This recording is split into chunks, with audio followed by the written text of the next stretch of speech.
Presenting Civil Guruji app available in Google Play Store. Download now.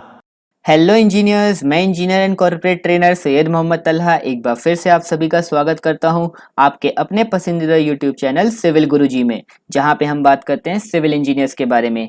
Engineers, आज की video में हम बात करने वाले हैं lap length and development length के बारे में कि लैप लेंथ क्या होती है और डेवलपमेंट लेंथ क्या होती है और दोनों के बीच में डिफरेंस क्या होता है। और साथ ही साथ इंजीनियर्स, आज की इस वीडियो में हम बात करने वाले हैं कि कॉलम एंड बीम में हमें लैप कहाँ प्रोवाइड करना चाहिए। तो बने रहिएगा वीडियो के एंड तक। चलिए वीडियो को स्टार्ट करते हैं।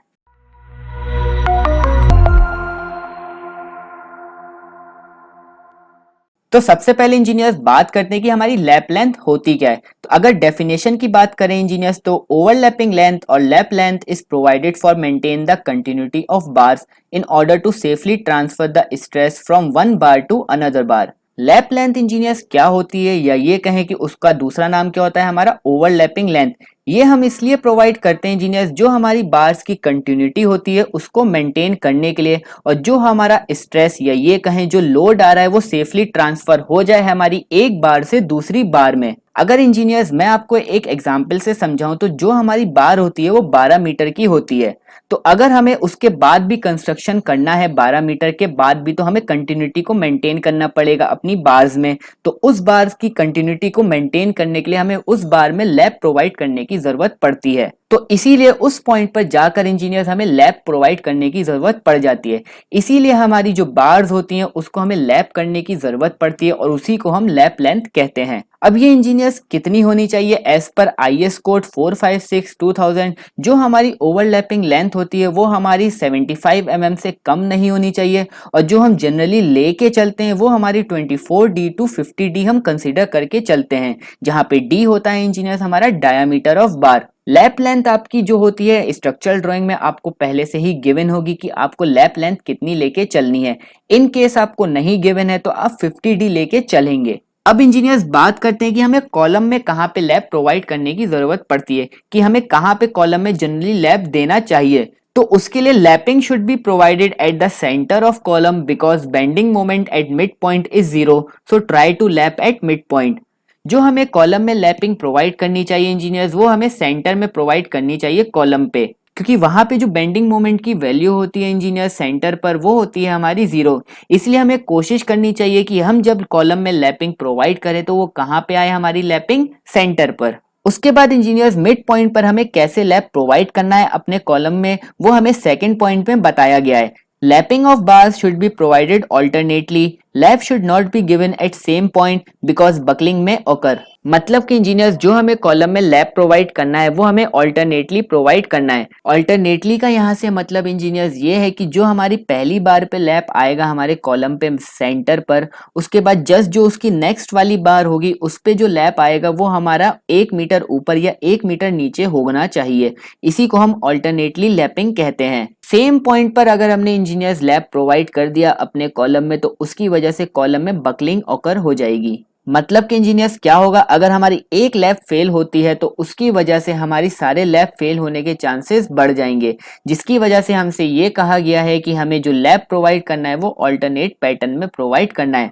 50% से ज्यादा लैप हम एक पॉइंट पर नहीं दे सकते, ये हमारा IS कोड कहता है। उसके बाद engineers after 32 mm diameter bar it should be welded. Lap हम कहां तक प्रोवाइड कर सकते हैं engineers, according to IS 456-2000 32 mm diameter की बार तक हमें लैप प्रोवाइड कर सकते हैं। उसके बाद हमें लैप नहीं देना है अपनी बार्स में। उसके बाद हमें क्या करना है, उन बार्स का वेल्डिंग प्रोसेस से हमें उसको लैप प्रोवाइड करना है, या हम उसकी जगह अगर हमें वेल्डिंग नहीं करनी है तो हम क्या यूज कर सकते हैं, कपलर। लास्ट पॉइंट है engineers, due to maximum stress we can't lap at column beam slab joint.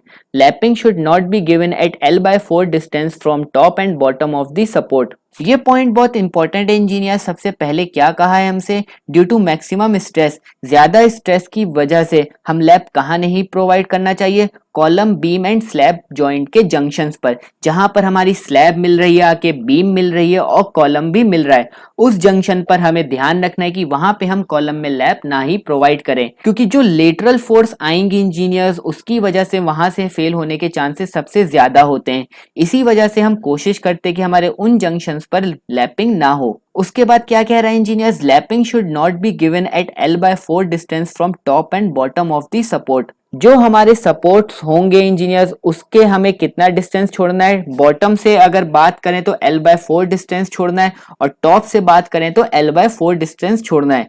जैसे कि इंजीनियर्स अगर ये हमारी टोटल L डिस्टेंस होगी तो उसमें से हमें L/4 बॉटम से छोड़ना है और टॉप से भी हमें L/4 डिस्टेंस छोड़नी है। बीच की L/2 जोन में हमें लैप प्रोवाइड करना है। तो ऐसे हमें इंजीनियर्स लैपिंग किस में प्रोवाइड करनी है, अपने कॉलम में। अब चलते हैं इंजीनियर्स और देखते हैं कि बीम में हमें कहाँ पे लैप प्रोवाइड करने की जरूरत पड़ती है और कहाँ पे हमें बीम में जनरली लैप प्रोवाइड करना है। तो सबसे पहला पॉइंट है engineers, lapping in top bars avoided L/4 distance from both and. For top bar lapping should B eight mid span. Beam में इंजीनियर्स हम दो टाइप से लैपिंग प्रोवाइड करते हैं। टॉप बार्स के लिए अलग लैप जोन होता है और हमारा बॉटम बार के लिए अलग लैप जोन होता है। जो फर्स्ट पॉइंट है वो हमारा टॉप बार की लैपिंग के लिए है। तो वो क्या कह रहा है इंजीनियर्स, जो हमें टॉप बार में लैपिंग प्रोवाइड करनी है वो हमें जंक्शन से L/4 डिस्टेंस छोड़ के हमें लैप प्रोवाइड करना है।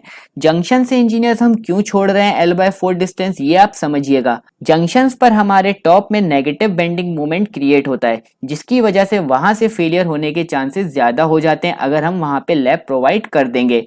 इसी वजह से हमें कहा गया है कि जंक्शन से हमें L/4 डिस्टेंस दोनों एंड से छोड़ के जहां पे हमारा बीच में लैप हमें प्रोवाइड करना है वहां पे हम लैप प्रोवाइड कर सकते हैं। तो इसीलिए इंजीनियर्स जो हम लैप प्रोवाइड करते हैं टॉप बार में वो हम जनरली सेंटर पर प्रोवाइड करते हैं क्योंकि टॉप में सेंटर पर जो बेंडिंग मोमेंट की वैल्यू होती है वो बहुत ही कम होती है। उसके बाद जो सेकंड पॉइंट है इंजीनियर्स वो क्या है, lapping in bottom bars lap should be provided eight column junction और L/4 distance from column face but should not be in mid span of beam. मतलब कि इंजीनियर्स जो हमें बॉटम बार्स में लैपिंग प्रोवाइड करनी है वो हमें कहाँ प्रोवाइड करनी है, कॉलम और बीम के जंक्शन पर। जहां पर हमारा कॉलम और बीम आके मिल रही है वहां पे हम लैप प्रोवाइड कर सकते हैं बॉटम बार्स के लिए। और कहाँ प्रोवाइड कर सकते हैं, फेस जो है हमारे कॉलम से उससे L/4 तक की डिस्टेंस में दोनों एंड पर हम लैपिंग प्रोवाइड कर सकते हैं। ये केस इंजीनियर कब होगा, जब हम बीम कॉलम के जंक्शन पर लैप प्रोवाइड करेंगे, जब हम अपना स्ट्रक्चर अर्थक्वेक जोन में नहीं बनाएंगे।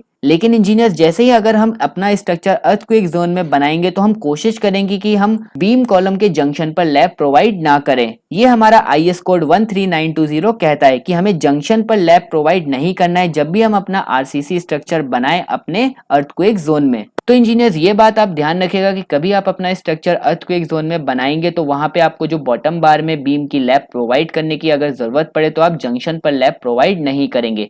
कोशिश करिएगा कि वहां पे लैप ना आए क्योंकि सबसे ज्यादा वीक जोन हमारा जंक्शन पॉइंट ही होता है क्योंकि वहां पे सबसे ज्यादा लोड एक्ट करता है, नेगेटिव बेंडिंग मोमेंट और स्ट्रेस की वैल्यू सबसे ज्यादा होती है हमारे जंक्शन पॉइंट पर। तो वहां से फेल होने के चांसेस ज्यादा होते हैं। तो इसीलिए हम कोशिश करते हैं कि वहां पर लैप ना आए हमारा, ना बीम का ना कॉलम का। उसके बाद इंजीनियर्स थर्ड पॉइंट क्या है हमारा, stirrups should be closely space near the columns and loose normal at mid span. मतलब कि इंजीनियर्स यहाँ पे क्या कह रहा है कि जो हमारे कॉलम बीम के जंक्शन है वहां पे जो स्टीरअप्स की स्पेसिंग होनी चाहिए वो हमारी बहुत ही कम होनी चाहिए as compare to mid span पे जो हमारी स्पेसिंग होगी स्टीरअप्स की। मतलब कि जो हमारे बीम कॉलम के जंक्शन हैं वो हमारे ज्यादा वल्नरेबल है, इसी वजह से हमें जो स्पेसिंग मेंटेन करके रखनी है जंक्शंस पर वो हमें कम रखनी है as compare to mid span. इसीलिए इंजीनियर्स आपने ज्यादातर स्ट्रक्चरल ड्राइंग में ये देखा होगा कि जो हमारे जंक्शंस पर स्पेसिंग गिवन होती है वो अलग होती है और मिड स्पैन पर जो स्पेसिंग होती है वो अलग होती है। और एक बात इंजीनियर्स मैं आपको ये भी बताना चाहता हूँ कि जहाँ पे हमारा लैपिंग जोन होता है वहां पे जो स्टीरअप्स की स्पेसिंग मैक्सिमम हम कर सकते हैं वो हम 150 mm तक कर सकते हैं।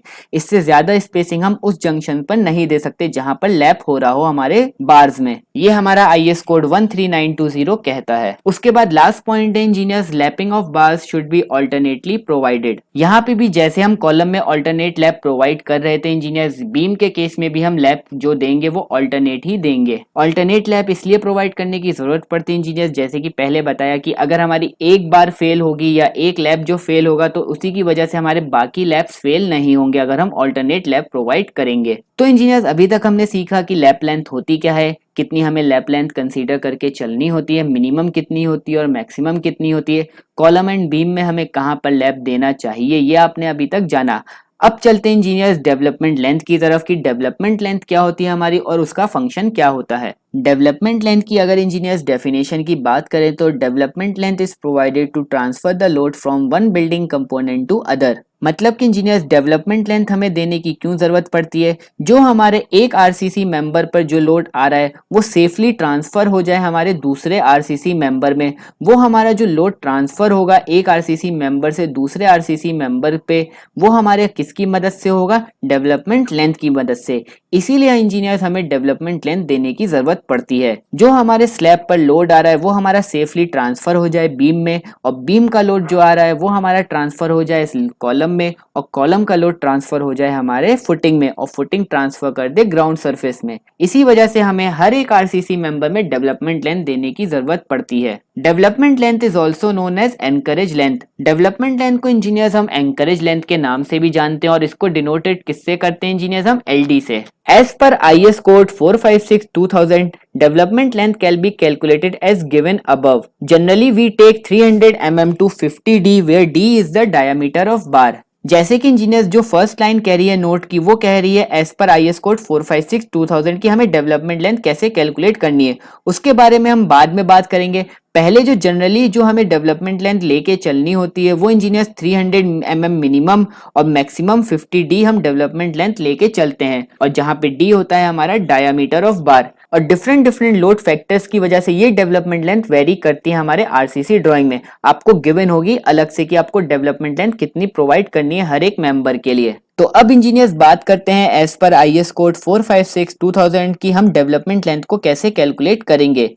तो जब आप इंजीनियर्स IS 456-2000 के क्लॉज नंबर 26.2.1 में जाएंगे तो वहां पे आपको ये फॉर्मूला लिखा हुआ मिल जाएगा आपकी डेवलपमेंट लेंथ के लिए। फॉर्मूला क्या है engineers, development length equals to 5 sigma s upon 4 tau BD। चलिए समझते हैं कि ये सारी चीजें हैं क्या। फाई क्या है इंजीनियर्स, हमारा नॉमिनल डायामीटर ऑफ बार। जो रीइंफोर्समेंट बार का हम डायामीटर यूज कर रहे हैं अपने डिफरेंट आरसीसी मेंबर्स में, जिसके लिए हमें डेवलपमेंट लेंथ कैलकुलेट करनी है, वो डायामीटर हम यहाँ पे लिखेंगे। उसके बाद सिग्मा एस क्या engineers, stress in bar at the section considered at design load. मतलब कि इंजीनियर्स जो हमारे रीइंफोर्समेंट बार्स का ग्रेड है वो हमें यहाँ पे लिखना है कि हम FE 415 यूज कर रहे हैं, FE 500 यूज कर रहे हैं, तो जो FE के आगे लिखा है वो हमें यहाँ पे लिखना है, जैसे 415 500 वो हमारा सिग्मा एस यहाँ पे डिनोट कर रहा है। उसके बाद लास्ट क्या है इंजीनियर्स, हमारा टाउ BD। टाउ BD क्या है इंजीनियर्स, हमारा डिजाइन बॉन्ड स्ट्रेस, जो हमें किसमें गिवन है 26.2.1.1 के क्लॉज में। वहां पे आपको एक टेबल मिलेगी इंजीनियर्स जो आपको डिफरेंट ग्रेड्स, मतलब कि M20 के लिए आपको कितनी वैल्यू लेनी है टाउ BD की, M25 के लिए कितनी वैल्यू लेनी है, M30 के लिए टाउ BD की कितनी वैल्यू देनी है, ये आपको उस टेबल में मिल जाएगा। वही वैल्यू को आपको यहाँ पे डायरेक्टली पुट करना है और आपको डेवलपमेंट लेंथ की वैल्यू मिल जाएगी। अगर इंजीनियर्स आपको इस पे एक डेडिकेटेड वीडियो चाहिए कि हम डेवलपमेंट लेंथ को कैसे कैलकुलेट करेंगे डिफरेंट ग्रेड्स के अकॉर्डिंग, तो आप मुझे कमेंट बॉक्स में बताइए। नेक्स्ट वीडियो में उसी के ऊपर आपके लिए बना के लाऊंगा कि हमें कैसे कैलकुलेट करना है अपने डेवलपमेंट लेंथ को according to grade, according to diameter of bar.